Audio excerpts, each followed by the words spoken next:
When the moment came to show Emilia the spare bedroom, Sophie felt a flicker of nerves. The room was small, with plain white walls and a single bed pushed against one side.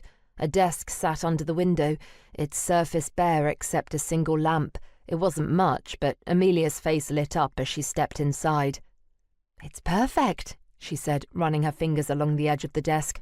"I don't need much space, just somewhere to work and sleep." Sophie lingered in the doorway, watching as Emilia turned to face her. "I know it's not the biggest room," she said, a little apologetically, "but it's bright, and it's quiet most of the time. I work from home a lot, so—" "That's fine," Emilia said, cutting her off gently. "I don't mind. Honestly, Sophie, this flat feels like exactly what I've been looking for."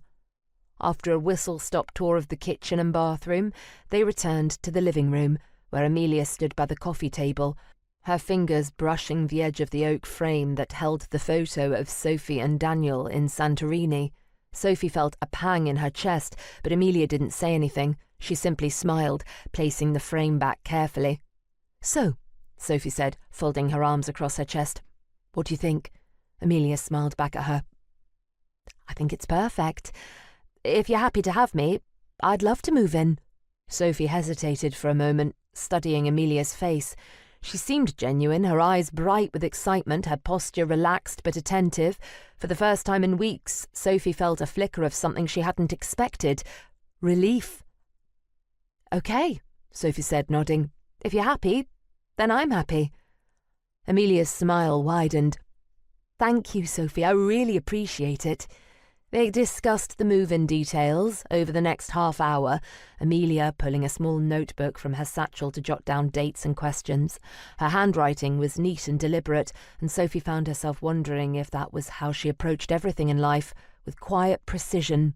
As they wrapped up, Sophie walked Emilia to the door, standing with her as she pulled on her coat and grabbed her umbrella. "I'll send over the paperwork later today," Sophie said. "Just let me know if you have any questions." "I will," Emilia said, her voice soft. She opened the door, stepping out into the rain. "Thank you again, Sophie. I really mean it." Sophie watched her walk down the hall, her umbrella snapping open with a soft whoosh. As the door closed, Sophie leaned against it, exhaling slowly. The flat felt quieter now, but not in the same way. For the first time in weeks, it felt like it was on the verge of something new. But as she glanced at the photo on the coffee table, her own smiling face staring back at her, she felt a whisper of doubt creep in. "You don't really know her," it said. Shaking the thought away, Sophie picked up the frame and turned it face down.